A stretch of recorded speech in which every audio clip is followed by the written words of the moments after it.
कुछ खतरनाक से होते हैं। पर क्या करे ये तो बता। अरे मेरे पास एक गन बनाने वाले का नंबर है, चल फोन करते। तू नंबर दे, मैं कॉल लगाता हूँ।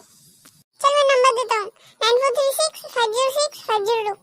नंबर तो तुझे मुंह जुबानी याद है, लगता है काम पड़ता है उसका, अभी लगाता हूँ। अरे लगा चल तू बात कर, तेरा पहचान वाला है। अरे बड़े भैया हमें 2 गन चाहिए था। बड़े भैया ने क्या कहा? बड़े भैया ने बोला मिल जाएगा। तो फिर ठीक है, आज ही बैंक लूटने चलते हैं। गन कहाँ तक पहुँचा, फोन लगाना। अरे लग गया अभी बताता हूँ। हेलो भाई, आप कहाँ तक पहुँचे हो? थोड़ा जल्दी करो, हमें जाना है। हाँ बेंचो, तूने तो पुलिस को फोन लगा दिया। अरे सॉरी भाई, पुलिस आ रही है, अभी ज्यादा बातें मत करो, जल्दी भागो यहाँ से। मोटे जल्दी भाग, पुलिस पीछे आ रही होगी। रुको, भाग रहे हो? रुक, भागता हूँ अभी।